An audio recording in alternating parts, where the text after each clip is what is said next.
वृंदावन, जहाँ की रज रज में प्रेम बसता है। लेकिन प्रेम कोई सुगम मार्ग नहीं है, ये तो तपस्या है। रात का दूसरा प्रहर बीत रहा था।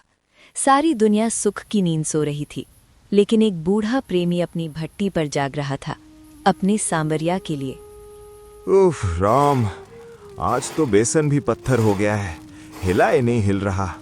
क्यों बिहारी जी, मजे ले रहे हो ना? तुम तो वहां रेशमी गद्दों पर सो गए और यहाँ इस बूढ़े को भट्टी के आगे खड़ा कर दिया। हंस लो मेरे हाल पर। शरीर अब साथ नहीं देता सरकार। ये घुटने, ये कमर सब जवाब दे रहे हैं। मन करता है सब छोड़ छाड़ कर तुम्हारे चरणों में लेट जाऊं। पर अगर मैं सो गया तो सुबह तुम्हें ताजा भोग कौन खिलाएगा? तुम तो ठहरे नाजुक, बासी तुम खाते नहीं, और मेरे अलावा तुम्हारे नखरे कौन उठाएगा? लोग कहते हैं बाबा अब आराम करो, उम्र हो गई है। अरे वो क्या जाने, ये पेट की आग नहीं है लाला, ये तो हमारे और तुम्हारे बीच की प्रीत है जो मुझे सोने नहीं देती। जब तक ये सांस चलेगी तुम्हारी कढ़ाई ऐसे ही चढ़ेगी।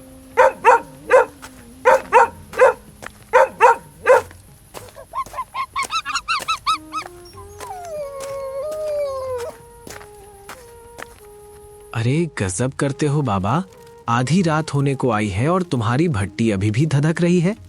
पूरा मोहल्ला सो गया और तुम यहाँ भूत प्रेतों की तरह अकेले जागे हो। सोने वाले सो गए मदन भैया, जिन्हें जगाया गया हो उन्हें नींद कहाँ आती है। अरे छोड़ो ये पहेलियां, देखो अपनी हालत, आंखें अंदर धंस गई हैं। और तुम्हें डर नहीं लगता? सुना है कल रात ही सराफा बाजार में चोरी हुई थी। दुकान खुली छोड़कर बैठे हो, कोई चोर आ गया तो? चोर? मदन, जिस घर में टूटे बर्तनों के सिवा कुछ हो ही नहीं, वहां चोर क्या चुराने आएगा? मेरी पूंजी तो बस ये कढ़ाई है, और वो मेरा सांवरिया। और सच कहूं तो सबसे बड़ा चितचोर तो वहीं मंदिर में बैठा है।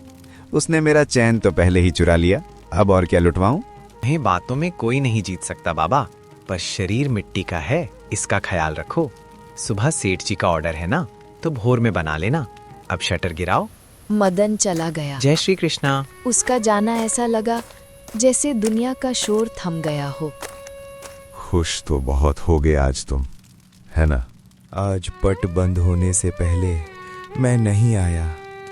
हर रोज आता था ना, तुझे निहारने, तुझसे बातें करने। आज इस पापी पेट ने मुझे रोक लिया। सुना है आज पुजारियों ने तुझे मोर मुकुट पहनाया था। बहुत सुंदर लग रहे होगे ना? सबने देखा तुझे, बस मेरी ही किस्मत फूटी थी जो मैं इस धुएं में फंसा रह गया। क्या रे कन्हैया, क्या मेरा प्यार इतना कमजोर है कि तू एक बार भी झांकने नहीं आया कि मेरा बूढ़ा सखा कहाँ रह गया? उसी सन्नाटे में बाबा को अपनी हार का एहसास हुआ। बाबा, ओ बाबा। क्या बाबा, इतनी जल्दी सो गए? और मैं यहाँ इंतजार कर रहा हूँ। कौन है भाई? अरे लला, तू कौन है लला? और इतनी रात को यहाँ अकेले क्या कर रहा है? तुझे डर नहीं लगता? डर कैसा बाबा, ये तो मेरा ही इलाका है। मैं पास वाली गली में ही रहता हूँ। पास वाली गली में? मैंने तो तुझे पहले कभी नहीं देखा। तेरे मैया बाबा कहाँ हैं? मैया तो सो गई बाबा, उसने मुझे सुला दिया था, पर मेरी नाक ने मुझे जगा दिया। हाँ, तुम्हारे इन लड्डुओं की खुशबू मेरे घर तक आ रही थी। सौंधी सौंधी महक, मुझसे रहा नहीं गया। मेरे पेट में चूहे कुश्ती लड़ रहे हैं। देखो, सुन रहे हो आवाज? अरे वाह, बड़ा नटखट है तू तो। पेट में चूहे हैं? पर लला, इतनी रात को क्या तेरे घर में खाना नहीं बना था? बना तो था बाबा, बहुत कुछ बना था। 56 तरह के पकवान बने थे, पर मैया ने बस खिला दिया, प्यार से नहीं परोसा। और मुझे तो वो खाना है जो प्यार से बनाया गया हो। मुझे भूख लगी है बाबा, बहुत जोर की। क्या मुझे वो गरम गरम लड्डू नहीं खिलाओगे, या मैं भूखा ही वापस चला जाऊं? उस बालक की आवाज में एक ऐसा अधिकार था जिसे टाला नहीं जा सकता था। उसकी बड़ी बड़ी कजरारी आंखों में देखकर बाबा को लगा जैसे वे सदियों से इसी बालक का इंतजार कर रहे थे। उनका हृदय वात्सल्य प्रेम से भर गया। नहीं नहीं मेरे लाल, भूखा कैसे जाने दूंगा। तू तो बिल्कुल मेरे बांके बिहारी जैसा लगता है। बैठ तू, मैं अभी तेरे लिए सबसे अच्छे वाले लड्डू निकालता हूँ। बाबा, पैसे तो मैं लाया नहीं, ये कंगन रख लो और इसके बदले मुझे पेट भरकर लड्डू खिला दो। अरे राम राम, राम राम लला, ये तू क्या कर रहा है? ये तो असली सोना लगता है, और ये पत्थर, ये तो हीरे हैं। अरे लल्ला, तो किसी राजा का बेटा है क्या? देख, अगर तेरे घर वालों को पता चला तो वे सोचेंगे इस बूढ़े ने तुझे ठग लिया। मुझे जेल भिजवाएंगे क्या? इसे छुपा ले, ये खिलौना नहीं है। ये मेरा ही है बाबा, मैया ने पहनाया था। पर मुझे ये पत्थर नहीं चाहिए, मुझे तो बस लड्डू चाहिए। कंगन से पेट थोड़ी भरता है। नहीं बेटा, ये अधर्म होगा। मैं एक अबोध बालक से इतना कीमती धन नहीं ले सकता। तो वैसे ही खा ले, मैं तुझे अपने नाती की तरह खिलाऊंगा। एक पैसा नहीं लूंगा, वापस पहन ले इसे। नहीं, बिल्कुल नहीं। मेरी मैया कहती है मुफ्त का खाना पाप होता है। हम किसी का एहसान नहीं लेते। ठीक है बाबा, अगर तुम कंगन नहीं लोगे तो मैं जा रहा हूँ। मैं भूखा ही सो जाऊंगा। फिर कल तुम ठाकुर जी से कहना कि तुम्हारे दर से एक बालक भूखा लौट गया। बालक के ये शब्द बाबा के दिल पर तीर की तरह लगे।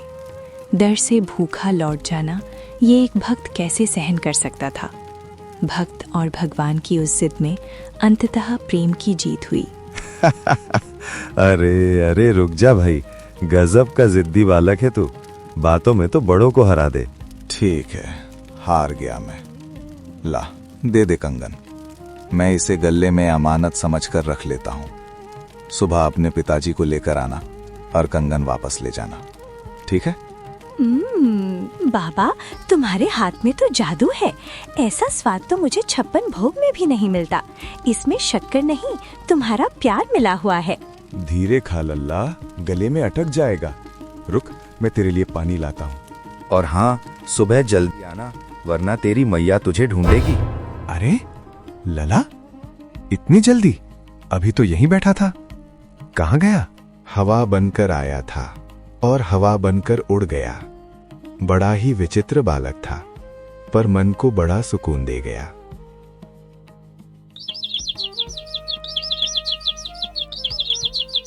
सूर्योदय तो हुआ, लेकिन वृंदावन में आज सवेरा नहीं, अंधेरा छाया था। भंडारी जी, ये क्या हो रहा है? मंगल आरती क्यों रुकी हुई है? आप जमीन पर क्यों हैं? मेरे ठाकुर जी, वो ठीक तो है ना? बाबा, हम लुट गए। ब्रज के माथे पर कलंक लग गया। कल रात मैंने अपने हाथों से ठाकुर जी को दोनों रत्न जड़ित कंगन पहनाकर शयन कराया था। ताले लगे थे, पहरेदार जागे थे, लेकिन अभी पट खोले तो दाहिने हाथ का कंगन गायब है। चोर ने मेरे प्रभु के अंग को स्पर्श किया और हम सोते रह गए। कोई बाहर नहीं जाएगा, तलाशी होगी सबकी। ताले नहीं टूटे, इसका मतलब चोर मंदिर के अंदर का ही कोई व्यक्ति है या किसी पुजारी की मिली भगत है। दाहिना हाथ, कंगन और वो भूखा बालक। हे गोविंद, हे नटखट नागर, ये तूने क्या खेल रचा? भंडारी जी, रोना बंद कीजिए। कोई चोरी नहीं हुई है। चोर कोई और नहीं, स्वयं चित चोर है। बाबा, ये तो वही कंगन है। ये आपके पास कैसे आया? क्या आपने? मैं चोर नहीं हूं भंडारी जी, मैं तो बस एक मूर्ख हूं, महामूर्ख। कल रात वो आया था, एक छोटा सा बालक बनकर, कह रहा था बाबा भूख लगी है, मैया सो गई है। उसने अपनी कलाई से उतारकर ये कंगन मुझे दिया और मैंने उस त्रिभुवन के स्वामी से 4 लड्डुओं के दाम वसूल लिए। मैंने भगवान से व्यापार किया भंडारी जी, धिक्कार है मुझ पर। बाबा के आंसू जमीन पर गिर रहे थे, लेकिन मंदिर में खड़े हजारों लोगों के हृदय उस प्रेम की बारिश में भीग रहे थे, जिसे वे पत्थर की मूरत समझकर पूज रहे थे। वो रात को गलियों में एक साधारण भक्त के हाथ का स्वाद लेने गया था। बाबा, धिक्कार नहीं, आज तो हम सब पर उपकार है आपका। हम तो केवल चांदी के बर्तनों में भोग लगाते रह गए, पर ठाकुर जी ने भोजन तो कल रात आपके मिट्टी के दोने में किया। वो भूखे नहीं थे बाबा, वे आपके प्रेम के प्यासे थे। आपकी भक्ति जीत गई बाबा, हम हार गए। हाथी घोड़ा पाल की जय, कन्हैया लाल की, बांके बिहारी लाल की जय। अरे बोलिए भक्त और भगवान की जय। बांके बिहारी लाल की जय। आपको यह दिव्य कहानी पसंद आई हो तो कृपया वीडियो को लाइक करें और कृष्णा दर्शन को सब्सक्राइब करें। जय श्री कृष्ण।